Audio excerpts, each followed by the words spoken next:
E que eu já vou colocar a famosa frase do defensor de bandido, mas a sociedade, infelizmente, mais uma vez, eu digo, ela não detém informação correta do nosso trabalho.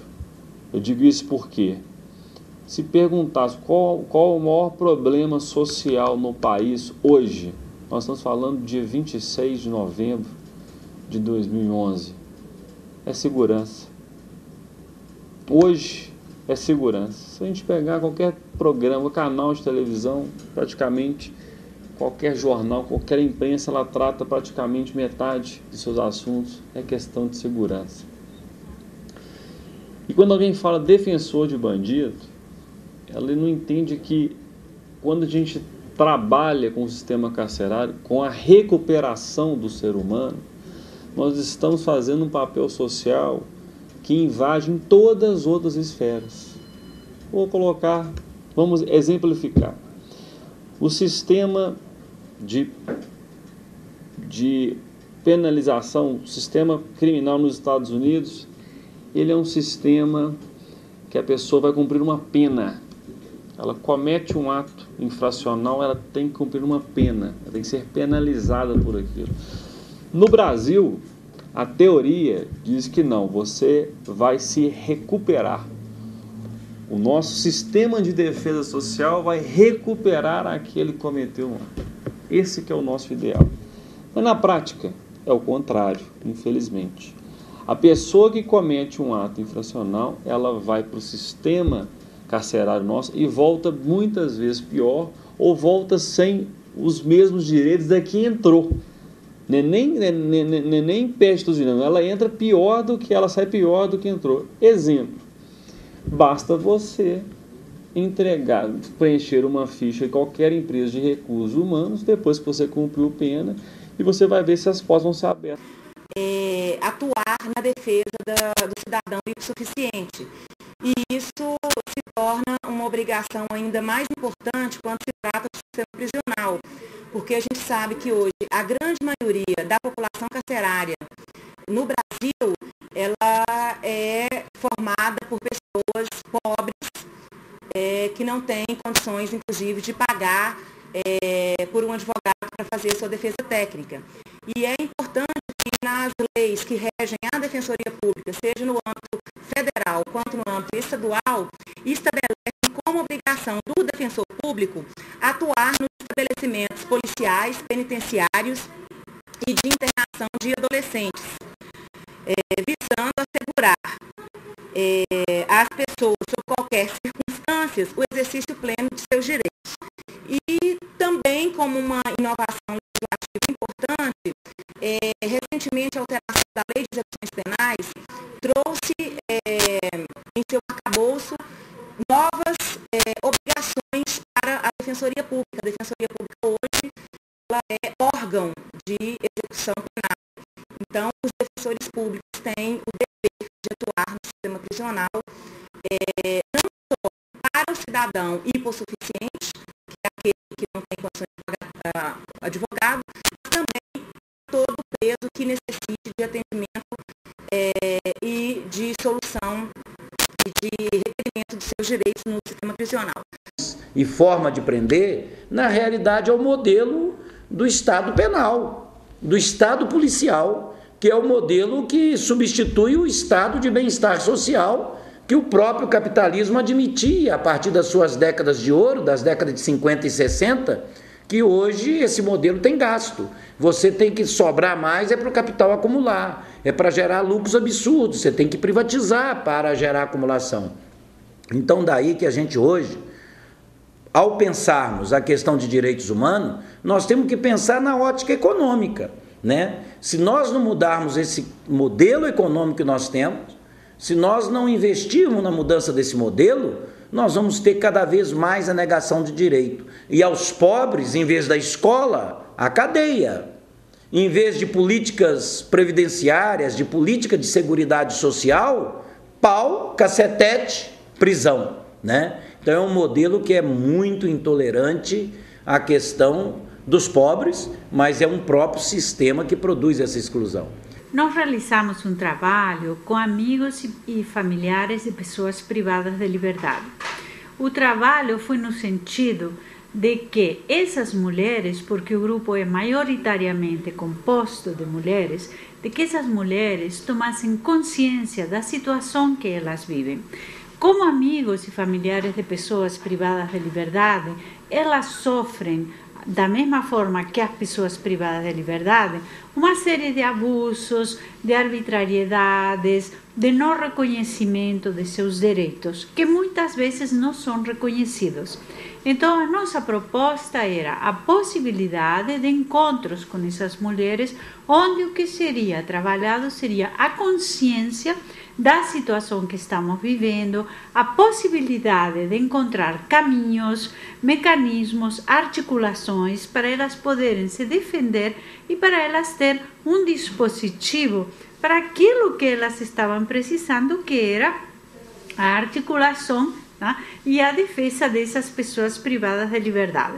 E nesse sentido, nós pensamos que o trabalho atingiu o objetivo porque essas pessoas tomaram consciência de uma série de situações cotidianas, quando elas iam a visitar os familiares, que elas não percebiam. Né? E dessa maneira, elas puderam estabelecer limites, elas puderam reivindicar alguns direitos, elas puderam se posicionar mais claramente e elas puderam também, em relação à situação das pessoas, dos familiares que estão privadas de liberdade, ter algumas atitudes e alguns procedimentos muito mais incisivos, muito mais assertivos. Então, nós pensamos que o trabalho teve êxito e realizou o objetivo nesse sentido, de que essas pessoas conseguiram elaborar dispositivos que fizessem possível aquilo que era a proposta delas, né? Que era conseguir melhores direitos e melhores situações para as pessoas que estavam privadas de liberdade. O que é que nós estamos fazendo para melhorar esse sistema? O que é que você faz? Você já visitou? Foi lá? Deu uma ajudinha? Deu uma palavra de otimismo? Abraçou aquele irmão que desviou do caminho certo e matou o vizinho, matou a esposa, sei lá, estuprou a meia dúzia. Você foi lá dizer para ele, cara, tem recurso para você, não desanima não, olha, você vai sair daí, conta comigo, né?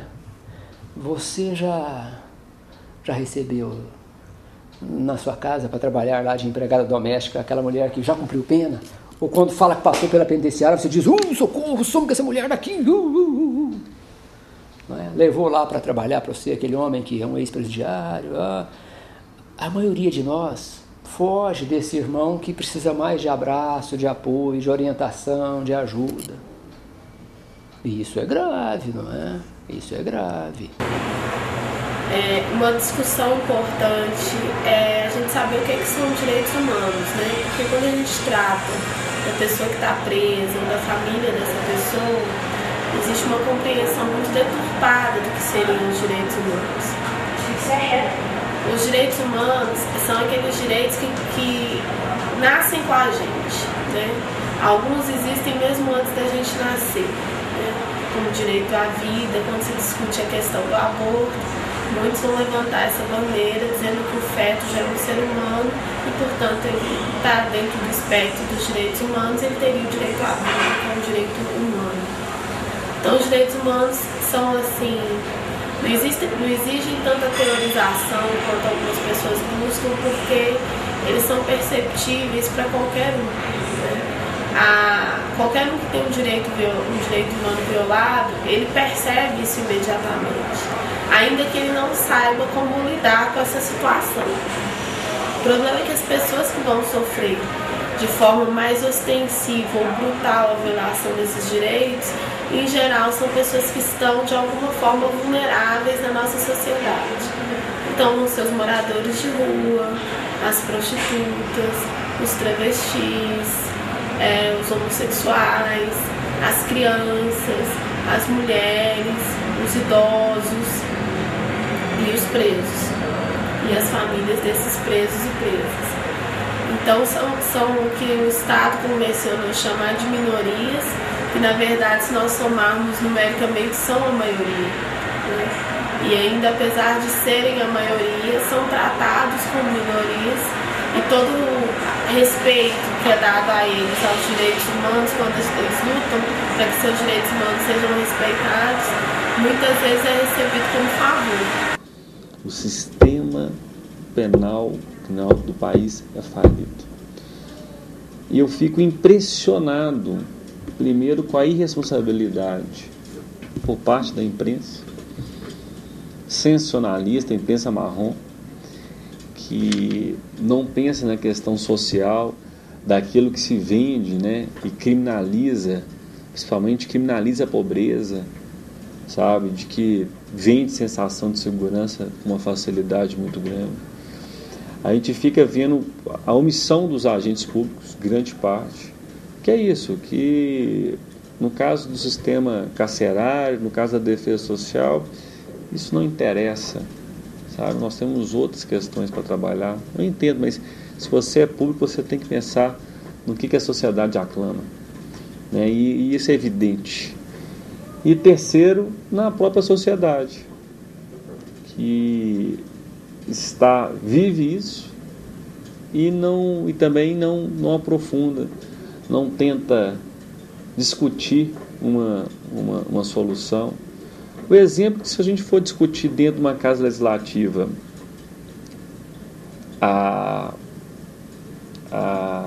o reajuste salarial de qualquer categoria, a casa vai estar a galeria lotada. É claro, todo mundo gosta de ganhar salário, né? Agora, se você vai discutir dentro da casa legislativa um modelo APAC, só vem quem tem família, filho preso. Que procuram a defensoria pública todos os dias para o requerimento de direitos de seus familiares contra o preso. E nesse entendimento, o quanto a família do preso também é penalizada. Então, a gente chama isso de uma dupla penalização, porque o cidadão que está preso está pagando a sua pena, e a família dele, que está aqui do lado de fora, muitas vezes também paga uma pena severa. Cifra-me ou te devoram, né? Até que essa realidade chegue mais perto de nós, ou de algum amigo, ou de algum parente, e aí a gente começa a sentir que a cadeia, né, não é um inferno. Uma vez eu ouvi de um preso da Furtos e Roubos, isso há 14 anos atrás, quando eu era vice-presidente da comissão carcerária: deputado, imagine o inferno, aqui são alguns degraus abaixo do inferno. Isso que é cadeia, que não recupera ninguém. Por isso que nós defendemos modelos de conciliação, de justiça restaurativa, modelos igual da APAC, porque esses modelos recuperam. Mas aí a gente vê pouco investimento nesses modelos penais, porque você tem que impor o medo, o controle social, né, e a repressão através das ameaças de prisões, né? Então a gente sente isso, que numa sociedade que nega direitos, que reduz direitos, vai ser uma sociedade que vai ter como referência o modelo prisional que cresce. Pena alternativa. Toda pena restritiva de direito, toda pena não prisional tem sido vista com muito bons olhos, e nós deveríamos difundir a existência delas e até nos oferecermos para ajudar o Estado no sistema de permitir que a pessoa condenada criminalmente possa cumprir pena junto à nossa instituição, junto ao nosso clube de serviço, junto ao nosso bairro, à nossa associação de bairro. O Estado precisa muito desses convênios para encaminhar para lá pessoas que cometeram delitos de pequena e média complexidade, para prestar serviços, para estar ali olhando quantos carros entram, quantos saem lá no estacionamento do seu trabalho, para varrer, para prestar algum serviço de ajudante lá na biblioteca, ou até para fazer atendimento médico. Inclusive, nós temos alguns casos de médicos condenados que recebem alguma tarefa de atender de graça a comunidade. Enfim, as penas alternativas são interessantes, e se todos nós resolvermos ajudar essas pessoas e dizer: não, o que depender de mim, olha, pode contar, eu estou por aí para dar algum apoio. nós temos um grande número de APACs. O que são as APACs? Associação de Proteção e Amparo ao Condenado. O nome, assim, meio estranho, né? Proteger e tal, mas é por aí mesmo. A APAC hoje presta um papel de abrir um espaço para o homem cumprir uma pena sendo tratado com mais dignidade. Tem funcionado bem, sim senhor. Então nada de complexo. Olha, eu fico assim horrorizado de ver a cada vez que vai abrir uma APAC, a população vizinha ali faz abaixo-assinado, não põe na porta do vizinho, mas aqui no nosso bairro não, pelo amor de Deus, não põe preso aqui, nós tínhamos paz aqui, vai acabar o nosso sossego, não traz preso para perto de mim não, pelo amor de Deus, doutor, lá não, tem tanto lugar, constrói lá no Amazonas, no meio da selva, ou na lua, ou no alto mar, mas aqui, perto de nós não, né? Não é ser humano, não tem cheiro de gente igual nós, não caiu nas mesmas fraquezas que a gente. Qual de nós que nunca cometeu um crimezinho por aí, né? Não passou num sinal vermelho dirigindo o carro, ou não comprou um reloginho do Paraguai aí de R$10, se dá uma pena significativa esse negócio aí, o direito penal está aí, ó, o descaminho, né? Qual de nós não comete aqui e ali uma difamação, né? A maioria de nós gosta muito assim de falar mal de políticos, de governantes, de autoridades. Isso é crime também, está lá na lei, né? Então, nós eventualmente cometemos muitos crimes também. Mas, digamos assim, não tivemos a infeliz sorte de ser pegos pelo sistema punitivo, estamos escapando por aí, não é? E agora a gente carimba esse cara que praticou um crime e diz, ó, esse aí já era. Risca ele da sua agenda, não conta com esse cara, esse sujeito é perigoso. Eu costumo dizer que quem nasce em periferia, a política social do Estado é cadeia. Se você não aceitou se submeter a ganhar R$622, acordando às 5 horas da manhã, chegando em casa às 8 da noite, tão cansado que você mal consegue conversar com seu filho ou com sua esposa, saber o que aconteceu no dia deles, ou a mulher, na mesma situação, mal consegue conversar com o marido ou com os filhos e saber o que aconteceu no dia deles, e ela ainda vai chegar, lavar roupa, passar, fazer janta, arrumar as coisas para o dia seguinte para depois dormir, então ela ainda vai dormir mais tarde ainda que o marido e as crianças. Isso não é problema do Estado, ele não se importa com isso. Você tem que aceitar essa condição de vida, você tem que aceitar viver dessa maneira, porque isso vai fazer de você um homem bom, uma mulher decente, honesta, será? Não sei, eu acho que isso te faz uma pessoa conformada, mas não te faz uma pessoa boa. A Defensoria Pública, de uma forma geral, tem sido prevista na Constituição de 1988 como a instituição incumbida legalmente de fazer a defesa dos necessitados. Em Minas Gerais, a Defensoria só se estabeleceu plenamente através da lei estadual número 65 de 2003. Então, a Defensoria Pública de Minas Gerais é saudável dizer que ela tem menos de 10 anos de existência legal. E, além disso, o processo de autonomia da Defensoria Pública vem sendo implementado apenas a partir de 2004, com a emenda constitucional número 45. Então, por todos esses motivos, as conquistas da Defensoria Pública estão sendo alcançadas paulatinamente. Então, com a previsão, existe hoje previsão de 1.200 cargos, nós temos apenas 605 cargos pedidos. A expectativa é que nos próximos dias consiga fazer concursos públicos para provimento paulatino desses cargos de defesa, de forma a dar a toda a população do Estado, incluindo a população carcerária, a assistência jurídica necessária e que a população necessita. Resume o ser humano a um único ato. Isso é muito cruel. Porque você está resumindo aquela pessoa demais, você resume ela a um momento da vida dela, você resume ela a uma faceta da vida dela. E o ser humano não é essa coisa simples que as pessoas querem transformá-lo, né? Ele tem muitas faces. Eu costumo dizer que se o crime a bola da vez é o tráfico de drogas, é o comércio de substância entorpecente, atualmente considerado ilícita, né? Porque nem tudo que é considerado ilícito hoje sempre foi, né? Essa coisa muda muito. Eles são a bola da vez, né? O Estado transformou eles no inimigo interno número 1. É um bom instrumento de coesão social, né? Você cria uma coesão social entre todas as classes sociais, você impede assim a luta de classes, porque está todo mundo combatendo o inimigo comum, que é o traficante, o comerciante de drogas. E falar, esse sujeito é um sujeito mau, né? É como se fosse o Batman e o Coringa. O traficante é o Coringa, ele é mau, né? E você pega... Só que se ele fosse tão ruim assim, será que ele teria uma mãe se descabelando por ele, chorando e indo lá visitar? Será que ele teria uma esposa tão dedicada? O Grupo de Amigos é uma associação sem fins lucrativos que nasceu de uma necessidade de atender a população que não tem condição de pagar um advogado e que não entende a lógica que eles usam para maltratar os familiares do preso, baseado em que o sistema prisional faz tanta maldade com os familiares.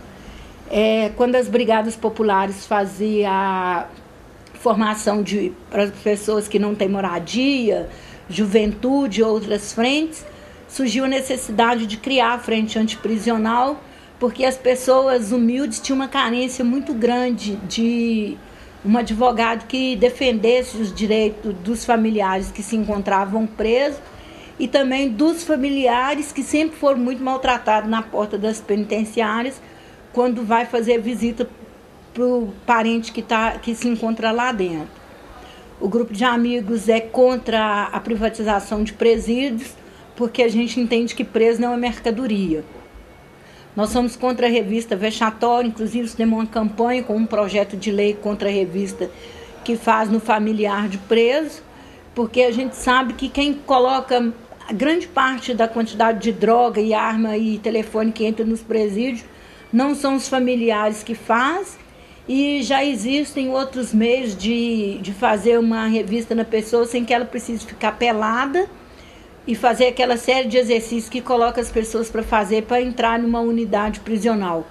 Porque revista o familiar, esculacha o familiar do preso, mas os agentes prisionais, os diretores, os servidores que ali trabalham, não são passados por revista nenhuma. Era preciso uma geral aí, na humanização do sistema jurídico, na humanização do sistema penal, na humanização do sistema legal e, evidentemente, que na humanização das relações sociais e também, claro, econômicas. É preciso mobilizar OAB, entidades de juízes, enfim, muitas entidades aí e muitos segmentos governamentais para que realmente se possa chegar a resultados concretos. E o Brasil, país emergente, 6º PIB do mundo, embora 25º a 30º país na área social, mas 6º PIB do mundo, passou recentemente a Inglaterra e corre o risco até de passar a França, indo para 5º, ele tem obrigação de passar a recuperar os seus presos. Sociedades tribais, ainda existentes no Brasil, mas que antecedem muito a escrita, já tinham sistemas punitivos que reprimiam a violação dos tabus, né? E o tabu seria o quê, afinal de contas? Essas sociedades não tinham bem a noção do direito penal como nós temos, baseado na previsão da lei anteriormente construída, com previsão anterior das penas combinadas por essa ou aquela conduta. Mas aquelas pessoas que praticavam uma ação inédita, uma ação que nunca houvera antes sido praticada, uma ação que contrariava as tradições, a pessoa quebrava um tabu e violava a harmonia entre o mundo terreno e o mundo divino, o mundo mítico, o mundo totêmico existente para essas comunidades, e isso já seria suficiente para que ela tivesse que pagar por isso, para evitar, numa linguagem bastante franca e terrena, que os deuses pudessem castigar a tribo por essa violação, mas também para evitar que os manda-chuvas da tribo pudessem ser questionados. Afinal, a prática de uma conduta inédita, a prática da conduta que violava o tabu, acabava sempre colocando em risco a tradição. As pessoas tendem a achar que direitos humanos é só para defender bandido, e não é assim. Na realidade, direitos humanos defendem educação, saúde, moradia e muitas outras coisas. Só que a mídia não tem interesse em mostrar isso. A mídia só mostra direitos humanos quando tem uma rebelião em cadeia, quando acontece alguma coisa, que aí é preciso chamar. Os presos têm que chamar os direitos humanos porque é o único órgão que atende o preso. Não precisa apelar para outra coisa porque não resolve. É só quando chama os direitos humanos é que vai lá. E a sociedade precisa entender que quando os direitos humanos vai na cadeia para olhar alguma situação de tortura e maltrato contra preso, na realidade, além dos direitos humanos estar defendendo o preso, ele também está defendendo a sociedade. Porque toda aquela situação de maltrato, de falta de alimentação, de falta de assistência médica, toda aquelas torturas que o preso sofre na cadeia, quando ele sair de lá de dentro, ele sai com aquilo, ou ele sai remoendo aquela dor para ele mesmo, e ele acaba fazendo mal para ele mesmo, porque ele não vai conseguir trabalhar, não vai conseguir estudar, não vai conseguir produzir nada, ou então ele sai e volta para a reincidência do crime. E aí ele se torna uma pessoa muito pior. Sonhando que os escravos garantiriam a sustentação política do Terceiro Império,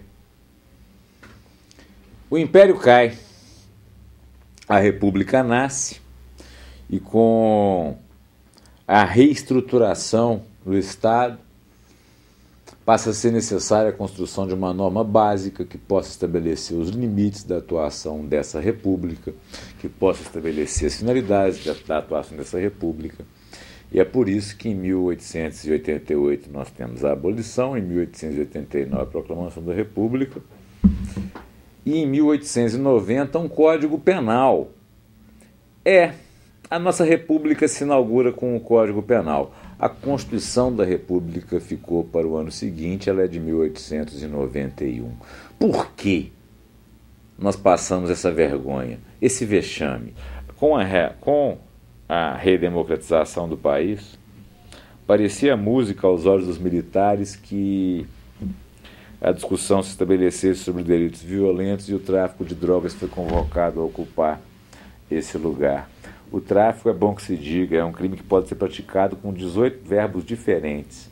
São 18 as maneiras de praticar o tráfico de drogas e nenhuma delas envolve violência. Mas é curioso como se associa o tráfico à ocorrência de violência. E há uma questão complexa envolvendo isso. Afinal de contas, a lei seca dos anos 20 nos Estados Unidos, e para citar o Eduardo Galeano, a lei seca não curou nenhum alcoólatra, nem criou nenhum bêbado novo, mas acabou gerando Al Capone e outras figuras do mesmo nível que enlouqueceram o sistema repressivo de Chicago dos anos 20 e 30, afinal de contas deram poderio econômico a uma atuação criminosa que se estabelecia também de modo violento. Então, a criminalização dessas questões, ou a criminalização de condutas morais, tende, no fundo,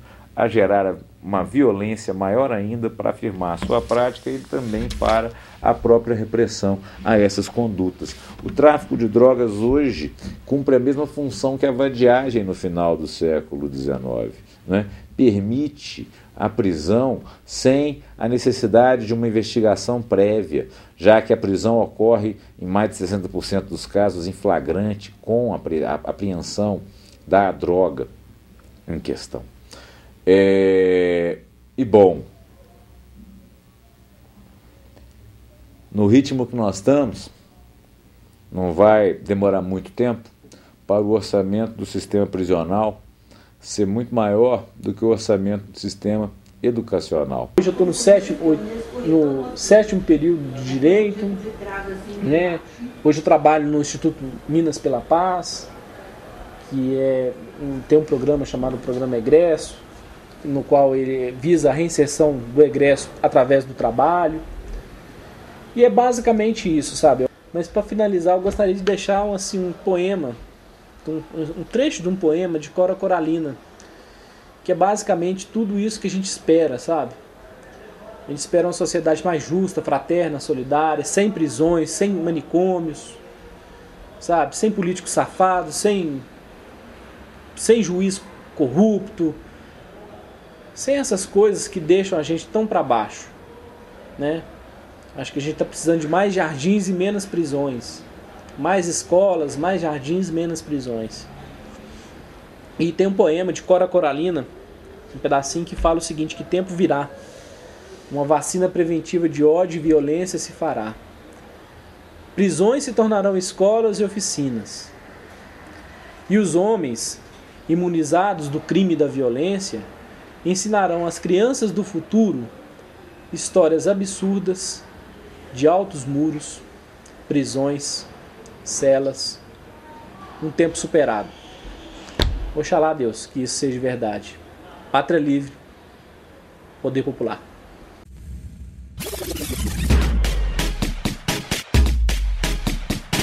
Todos sonham com a liberdade, querem se libertar do vício, querem se libertar das drogas. E eu venho com o rap da liberdade, é mais ou menos assim, hein? Começo expressando esse massacre, falta de trabalho e falta de biscate. Nascido na favela e a voz do povo, sempre mal falado, mas voltei de novo. E foi assim que nasceu a revolta. Eu me envolvi no tráfico de drogas pelo preconceito. Eu conheci na vida, na rua ao 57 e o homicida. Olá,